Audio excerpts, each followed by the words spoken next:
So I am quilting my summer quilt, and it's the biggest quilt that I've ever done. I think it's probably the longest I've ever taken to make a quilt. I think I started this over 2 months ago, and I have a large decision coming up. The pattern of this quilt is just checkerboard. It's 9 patch, so it's just every other square is colored and every other square is white, and I'm sewing diagonally along the whites. And my initial intention was to sew diagonally along every row of whites or every diagonal of whites, but I went ahead and did every other just to start with, and now I'm wondering if that's enough, or if I should go back now and do the ones in between. The thing that's swaying me is it's so time consuming. I think for, protection of the batting purposes, this is close enough, but it was not my original intention. And so I don't want to flinch at the amount of work. If it's the right thing to do, I'm going to have to do it. But I'm going to be thinking about it on these last 1, 2, 3, 4, and then I think I have 1 or 2 more on the other side that are like this, where it's getting narrower and narrower. It won't take me very long to finish them. So I have that much time to think about. I don't think I'm being lazy to say that I'm ready to be done with this. I have done a whole lot of work on this, and I don't think it would be a detriment to it. It's just a matter of am I achieving my vision? And that's kind of a question of, can I live with a compromise? And I think I might be able to. On this particular project, I have learned a lot about hand stitching. I've been hand stitching since, actually always hand stitched quilting. I just haven't, I think if you put together all of my experience, it's just about a year. So it's not that I've done so much of it, but it's all I've ever done is hand quilting. There are things I just don't know about it. I mean, some of it I just jumped in and did it. And I think I said on one of my videos really early last year that I needed help. And finally I went and got it. I went onto YouTube and watched a bunch of videos about tips for hand quilting and starting the thread and ending the thread and burying the thread. I'm still working on getting my stitching straight and even, but I am getting better at that. But I also just improved on the method. In particular, the starting and stopping. I thought I knew how to do it. I thought what you do is you start on the edge and you leave a thread out, because you're going to come by and the binding is going to sew it down, and so it doesn't matter. Just leave the thread out. But that is not. I've actually seen threads as I'm doing the binding. I've seen threads start to come out. So that's not a good method for me, for whatever reason. Wow, it's loud here. There's a very loud car here, and I would like to follow in the footsteps of the nuns in Sound of Music. Didn't they put a potato into the exhaust pipe of that car? If I knew which car it was, I would be tempted. I think I even have a couple potatoes here. One thing about my summer quilt that I'm going to have to eventually admit, I don't want to admit it even to myself, but it is not actually a summer quilt. It is made out of Liberty. I mean, I've realized this over time. It was not intentional from the beginning. I've realized over time that this is not actually going to qualify as a summer quilt. It has batting in it. It has, I chose, it's a very light fabric on both the back and the front, Liberty and Liberty-like. And for the batting, I got a silk batting, which I think it's 90% silk, 10% maybe polyester. It is thin-ish, but it's not it's not light. This is a heavy, this is a blanket. This is a heavy blanket. And I was looking on at some videos last night on YouTube, and I saw pajagi, which is just, there is no batting. They're just, it's a piecing. It's a method of piecing fabric together. And the way that you do it, there is no front or back. The stitching is all tucked in and beautiful. And that's really a summer quilt. You could have a sheet and that, and it would be very cool in the summers. So I don't know what I'm going to do about that information, except continue with this, and just know that maybe it's more flexible than just summer. I'm still calling it a summer quilt because, well, because that's what it's called, is my summer quilt. I did do a little bit of pajagi when I first started. I was making little 7 by 7 inch tribute banners is what I called them. And the one that I made for my mom, I made out of Liberty fabric and with that technique.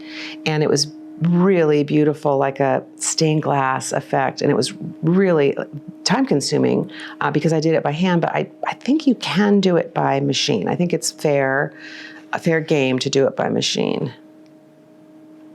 So I'm going to go ahead and continue on with the hand sewing of this summer quilt, of this so-called summer quilt. and I will come back after I've progressed a little bit more.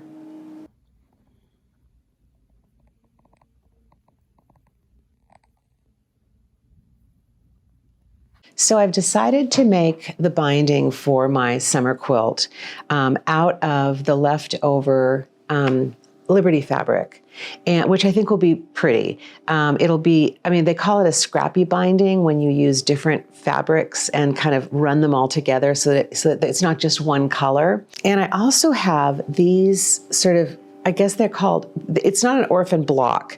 This This is called an orphan block because it's a block that just didn't get used or had an error in it or something was wrong with it. Of course, there was nothing wrong with my blocks, but I just didn't need them. So those are orphan blocks, and I can't really use those in the binding. I'm going to be putting those in my orphan block drawer to use at some point in the future.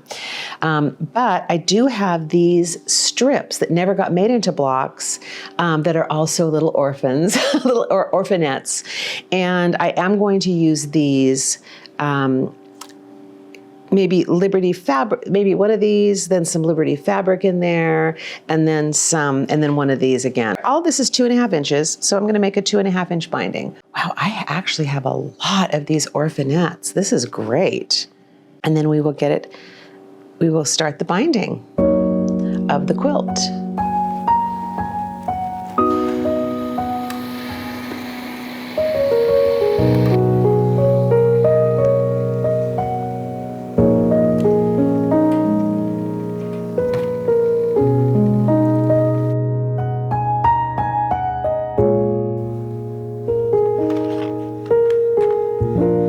It's going to go on like this, and I'm going to sew it down here, and then this is going to fold over to the back, leaving a nice little binding there and a little bit on the back.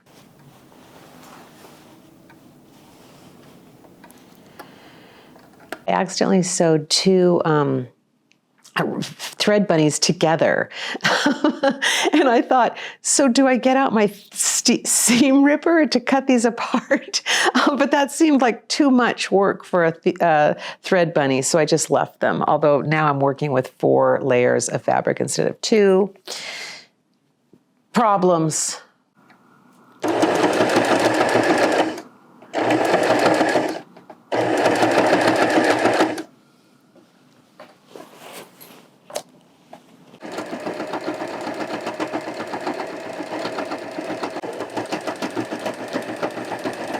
So I'm going to take a video of my setup here. Here is my binding roll and my binding clips. And the binding comes up here, and I'm sewing it onto my quilt. Here is my camera and my monitor. And then here is the rest of my quilt, and it is on a table so that I can keep it, about level. Hello.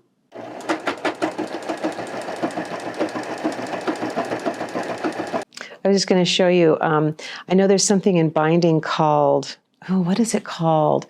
Where you match the design of the quilt with the design of the binding. So it's like a continuation.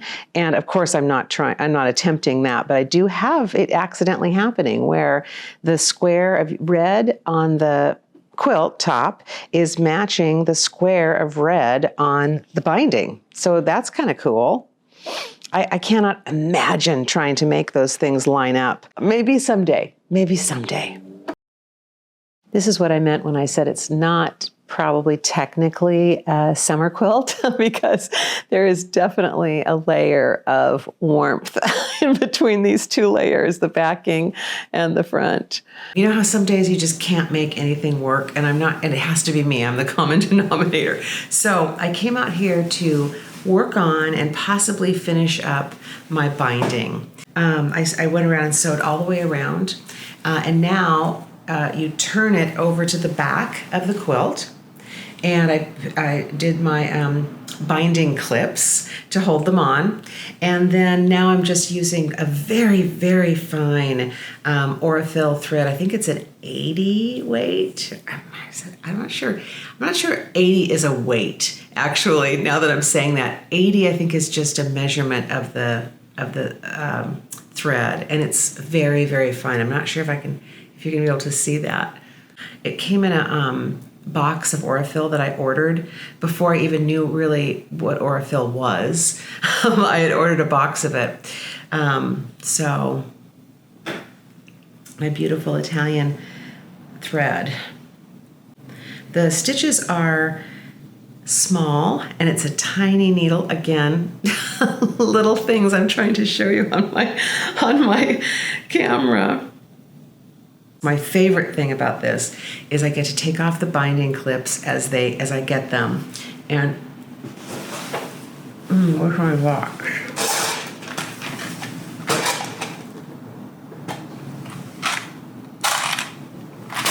I get to drop them into the box. Here, I better leave that open. There's plenty of them.